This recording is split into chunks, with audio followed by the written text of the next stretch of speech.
just another masterstroke from President Mahama. He's done a few before. I mean, his decision to choose Professor Nana Opoku-Agyeman was a masterstroke as running mate. It was a masterstroke. And he's done it again.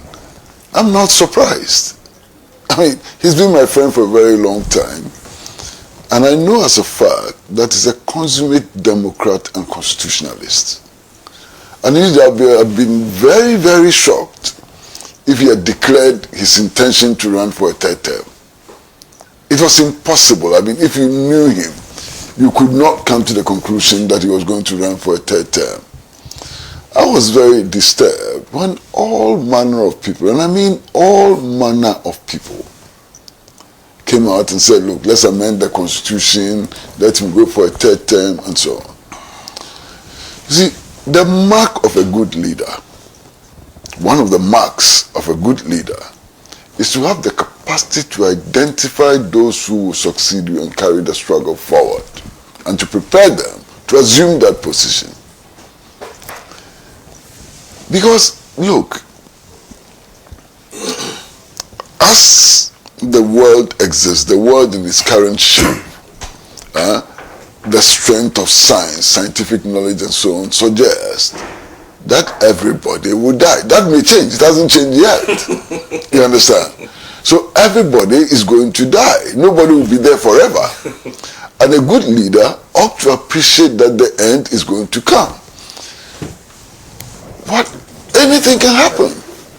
So the good leader prepares people to take over from him. You understand? And I'm so very happy that President Mahama did not disappoint us. You know. Why? Again, he's been in power, really, this term, for 8 months. Can you dwell on the 8 months and make conclusions about his achievements for this term? You can't. He has a 4-year term. Why the hurry? Why the rush? Who knows what is going to happen tomorrow? I wish him well. I wish that he achieves his objectives and so on. But things may change. You understand? So let us exercise patience. Those who love him, and there are many people who love him. I mean, if you look at the election results, it's clear that he has a lot of support. Help him to achieve his objectives. Help him to make Ghana a better place. Help him to expand access to electricity, access to healthcare, access to education, and so on. Make him great. Listen, Kwame Nkrumah was in power for how many years? 9 years. Up to today, nobody has managed to equal his achievements. Up to today, any big thing you talk about in Ghana is Kwame Nkrumah. 9 years. So, why do we want to go beyond 8 years? 8 years is sufficient to make a mark. And you see, this whole idea that only one person is fit to be leader is an insult to Ghana and its people. Are you saying that of the 32 million people, only one person has leadership qualities? That's an insult. It's an insult which should not be tolerated under any circumstance. You see, and by this declaration, what he has told us clearly is that he's not an Alassane Ouattara. He said us that he is not Bokassa. He's not Museveni. He's a different kind of African leader. An African leader who believes in the collective spirit and the collective effort to improve society. And I feel so proud. I feel so proud of President John Dramani Mahama. I mean, if he had taken another decision, which I didn't think he was going to do, I mean, if he had decided to go for a third term, we would have had to cross swords with him. You understand? And I'm so very happy that he has made us so very proud again. And I want to perhaps repeat or emphasize something that Alhaji Nusaf Hussaini has said. You see, he has appointed people. to help him achieve his vision, his objective. In less than 1 year of a 4-year term, these people are jumping over themselves wanting to become president. All of those people should be watched very closely. They are the danger to the Mahama administration. Their useless, needless competition for attention can destroy this government and destroy its potential. I'm not a member of the NDC. Everybody knows that. But what is happening? This jumping over themselves to declare, I want to be president. The other day, a few days ago, one of them actually said that it is God who chooses leaders for the NDC and that he was sure that God was going to choose him. What the hell is that? What the hell is that? I am not President Mahama, but if I were, I would sack all of them because they have nothing to contribute to his success. They have become a distraction to his achievement and so on. Those people are not contributing to build that Ghana that John Mahama dreams about. They are peaking before their time, as President Kufuor said. And I think they should be reduced to their real sizes. They've made you a minister. 8 months. You haven't achieved anything. You haven't even come up with a plan, for reviving your ministry. You haven't showed us how you are going to implement the manifesto provisions of the NDC and so on. Then bam, you want to be head of state. And I always say, those who want to lead this country, they should think. They should weigh themselves. In this country, there are people like Professor Sawyer, Akila Pasoya. He's here. You want to be his leader? Check yourself. Check yourself. You want to step in Kwame Nkrumah's shoes? Check your feet. Check your dirty feet and see whether you can fit into Kwame Nkrumah's shoes. How is this rubbish? Everybody waking up and jumping around wanting to be president. It should not be tolerated. Thank you very much. Honorable Yunus Afuseni, does this put to bed all these conversations, the calls that we've been hearing from some people, even from your party, that the president should attempt, a third term, especially looking at the numbers that the NDC has in parliament? So, these calls have largely come from people who don't know John Dramani Mahama.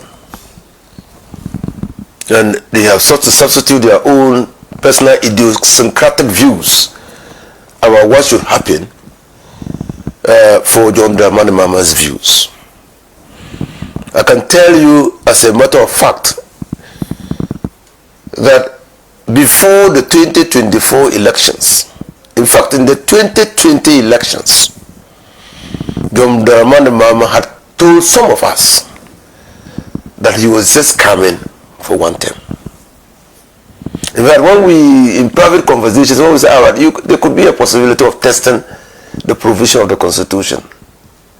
He said, no, we should not test the Constitution.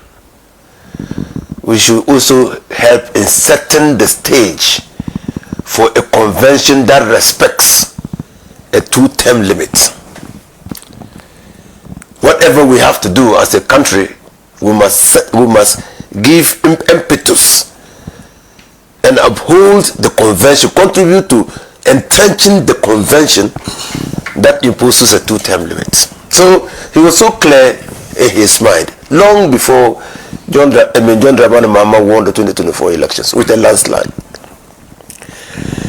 Now, so this conversation, this declaration, this statement is an unambiguous statement that puts the debate of whether or not John Dramani Mahama will consider a third term to rest.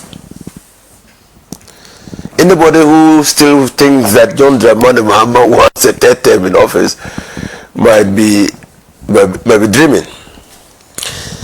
That also establishes him as a person who has come, one, to complete a term. It was gross injustice to him after sacrificing himself for the first time after John Evans at Tamils, for us to vote him out. He felt that Ghanaians did not adequately appreciate him and that he needed to come back to complete. Initially, after the 2016 elections, he was so disappointed that he had a fleeting thoughts of just retiring from politics. But many told him, and he accepted, that history will vindicate him for what he had done for Mother Ghana. And his family and some good friends of his convinced him not to give up, because giving up on the attempt to have an 8 year in office could have a devastating consequences on future generations, including people from the area he comes from. It will sunk in the minds of people that any person of northern extraction cannot complete a term of presidency. Mind you, Liman never completed. And 30 or so years after Liman, John Dramani Mahama was the only person who had been given an opportunity again to serve. And then he had one term. So he needed to right that wrong and create clearly in the minds of people that given the opportunity, he could do better. Again, what he has done should leave nobody in doubt that the reset agenda, and I'm happy that the reset agenda has been given further elucidation by Comrade Pratt this morning in a way that I never saw it that way. That the demand of Africans for reparation is not only for monetary compensation, but to reset the world order and make it fair and inclusive. That further elucidation can be seen in the second coming of John Dramani Mahama. This reset of John Dramani Mahama should be a reset that puts Ghana on a trajectory that makes the country a well-respected member of the international community, that exposes the Ghanaian to the tremendous benefits and opportunities, capabilities and abilities that we have to transform and change our fortunes. That puts impunity through the back door, and that holds government accountable. This research agenda is a legacy setting agenda. It's not eyeing the next election. So it's good that 8 months in his term, he's telling everybody, including the whole world, that I'm not seeking re-election. My focus is to reset this country and put this country on a trajectory that will empower the people of this country to take their destiny into their own hands. And that will deal a fatal blow to impunity and opacity or lack of transparency. And so that's why I support what the chairman of the party said recently in an interview with a sister station, that it's too early for anybody to be thinking of succeeding John Dramani Mahama. You know the mistletoe? Yeah. The mistletoe grows on a well-planted tree. The mistletoe doesn't grow on a weak tree. So anybody wanting to succeed John Dramani Mahama must work for the success of John Dramani Mahama. If the focus of anybody presently is the next election, then probably that person is not fit to be in John Dramani Mahama's administration. Because you must be working to ensure that if in the event that after the term of John Dramani Mahama you emerge, you have emerged on a firm ground, that the processes, the party, the political landscape has so been established that you will ride on it to victory. So I commend the General Secretary and I caution all those who have presidential ambitions after John Dramani Mahama to tarry slowly, because ours is a party regulated by a constitution,